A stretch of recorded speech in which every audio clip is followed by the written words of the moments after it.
afternoon. Good afternoon. Who's going to tell me first a little bit about what the program is, what you're doing? Alright. Well, maybe just to get everybody comfortable, why don't we go around the table and if each one of you just introduces yourselves?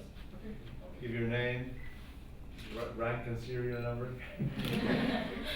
and tell me where you're from, which school you're going to, and all that. Good afternoon, Mr. Lawless. My name is Ofa. I'm 15, and I'm Syrian. I'm from American International School. Good afternoon, Mr. Lawless. I am Muhammad Jamal. I go to AIS, American International School in Dubai, and I am grade 10, 16 years old. I am from Palestine. Good afternoon, sir. My name is Ala Habash. I study in the American International School in Dubai, and I'm 17 years old. I'm the marketing director for the Youngest Development Program, and I'm 17. I go to Schweifert. So tell me a little bit how this comes together, the Young Leaders Program. Make the scope of learning bigger, beyond the traditional learning, by practicing, doing, and interacting with others. Okay, so basically interacting with others as the interview today. And basically this, our vision is basically to enlighten, distinguish, and competitive youth workforce. And what motivates you and how do you qualify to actually become part of the program? By attending one of the four, the camp, or the Young Leaders Congress, or a workshop, or a lecture. And it includes any school who wants to be involved? Or? Yes, the school nominates a student or another school, and if the student is good enough, the student will be able to attend one of the congresses. After he attends, he will become a member automatically. And then why would you have chosen Jumeirah to come here today? How did that work out? We're actually looking forward to learn from you, sir, as you are really high in the hospitality business, and we're actually looking forward because some of the students here are actually interested in hospitality, a career in hospitality. Great. Oh well, looking forward to it. I was told not to do a presentation, unfortunately. So you're not going to see any nice pictures or PowerPoint or anything. So it's going to be up to you guys how you want to run this. So I think we're going to start like so we're going to start. You have to do 6 months working in a hotel kitchen. So that was great fun. I actually did it in my hometown of Galway in West of Ireland for 6 months. I had to put on my chef's whites and actually start working. But it was good because it gave us sort of a foundation. 97, yeah. 97, okay. And how did you like it there, and why exactly did you leave? Well, I spent, actually as I've always said, I've only had 2 real employers since I graduated, and that was, it was known as Trust House Forte. It's Italian, so they call it as Forte, so, and then it became just Forte. And I joined as an intern in 1974 in my last year with the hotel school. What we would do is spend a year in the hotel school in Shannon, then a year in Switzerland in placement, then a year back in Shannon mainly in financial and administrative management, and then a year in the UK working in junior management positions as interns, and then we would come back to do our final exams. So that I went to work with Forte for my last year with Shannon as an intern, and then they offered me a position before I went home to graduate. They said, well, when you graduate, come back. So I worked with them actually continuously. I just took a week off to do my final exams, go back, and then graduate and come back. So I actually have worked with Fortis from 1974 to 1997.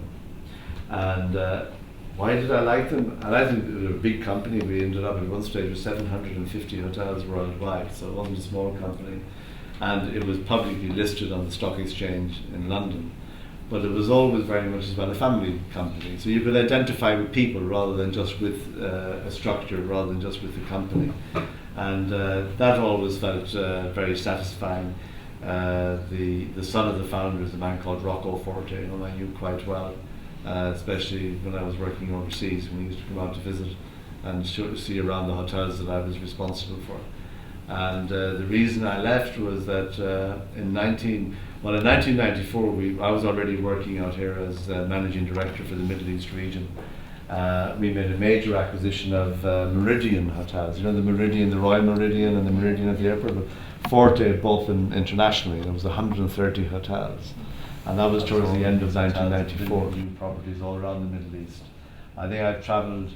Have I been to every country in the Middle East? The only one regrettably I haven't been to is Iran, but I've been to most countries. I've been to Sudan and down to Khartoum. Very nice, thrown to the four winds, as they say. These guys made a lot of money out of it, and they were very clever to being able to buy it. But I was very fortunate at the time in that I used to drive by the construction site in Jumeirah Beach in Virgin Islands, and looking at that, and then one day I got a call from the ruler's office to come and see this man who worked for his hand. He was an English brigadier, Brigadier Barclay, and he started talking to me about what they were planning here with the Jumeirah Beach and the Virgin Islands. And over a period of about 6-7 months, we discussed back and forth. And in the end, they said, well, would you like to come on board to set up the company to run the Jumeirah Beach, the Virgin Islands, and the Wild Wadi, which was called the Chicago Beach Resort at the time. And I said, I looked at the hotel, which was half built, at Jumeirah Beach, and I said, yes, I'm definitely going to go. So, but I think nowadays, it'd be interesting to hear your opinions later. You get the impression that it's quite fashionable to jump from company to company. And yes, we see a lot of people staying with Jumeirah. They just, I think if the atmosphere is right in the company, if people are treated properly, and they feel a sense of belonging and a sense of being actually respected, they will stay. If you have a proper atmosphere within a company, I think people stay, generally. Long answer to a short question. Really satisfying. Okay, thank you. Who was your role model in the Motto Forte. He was the chairman of the Forte Hotel Company. Also, I had a lot of respect. I had a direct boss who was the managing director, and he was a total workaholic. And but was very good to me. We got on very well together. We were like-minded in terms of commitment and everything we did. So, and I had a lot of respect for him as well. But you know, you meet a lot of people in business that you can respect. But I'd say my role model would be narrowed down at that time to the people of Forte. Since I joined Jumeirah, His Highness Sheikh Mohammed is very much the type of person that, and I'm not just saying it because we're in Dubai, when you see his work ethic and his commitment and his commitment to people and to his country, he is a true example of a leader. The question, ethics to me are vital. We have within our company our 3 hallmarks, and our final hallmark is that we treat each other with respect and with integrity. And I think that people who tell you in business you have to be ruthless even if it means you're not honest, I think these people are wrong. And I do think that, as my father used to say, honesty is the best policy. And it is. It doesn't mean you can't be clever and intelligent about how you do business. But I think that an ethical base is the main factors. I think, first of all, is having always. You look at something like trying to build a hotel company, trying to build a brand and a chain. You need a great foundation. So the foundations, as I said before, would be the Jumeirah Beach, the Burj Al Arab, the Emirates Towers, and the Wild Wadi. Then you also need, you do need leaders, and you need to be able to employ people that will really challenge you as a leader and take your place. And then I think that you have to have an ultimate leader like His Highness who will allow you to really take risks. Because if you don't take risks, and by taking risks, for sure you're going to have some failures. And then actually the really good fortune is to be in Dubai, because Dubai has just an amazing potential to continue. And you know, people talk to me, oh, when you came to Dubai first in 1978 and you came back here in 91, there must have been nothing here. I said, there was. Even in 1978, 79, they were building the Jebel Ali port, they were building the dry dock, they had already opened the smelter plant. So His Highness Sheikh Rashid, you know, the father of Sheikh Mohammed, had an incredible vision and ambition for the country. And I think you have to have ambition. I had an ambition. I wanted to be a hotel general manager by the time I was 29, and I made it by 2 weeks.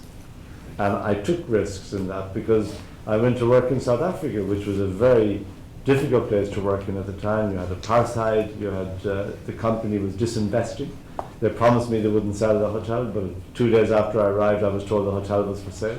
Anyway, they didn't. How did you feel after making the Burj Al Arab, which is currently the best hotel in the world? We all felt very proud because a lot of work went into it and a huge amount, thousands of people involved in it, and it took a long time as well, from when the island was built to when the hotel finally opened. But of course it was a great sense of pride because so many publications around the world, the Discovery Channel, all of them showing this. And His Highness said he was doing this for Dubai, he was doing this to put Dubai on the map, he was doing this would be the symbol of Dubai.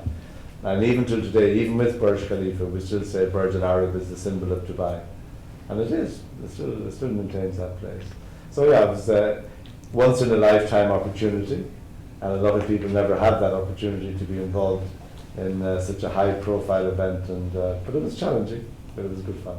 Especially to get the business in initially, because it wasn't at a great time.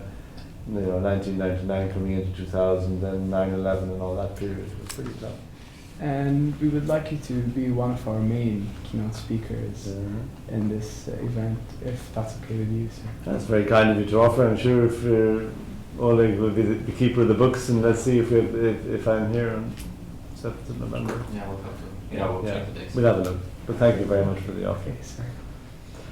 Well, I hope you found it useful, a little bit very motivating. I found it very motivating, so thank you very much, and they're really fantastic questions.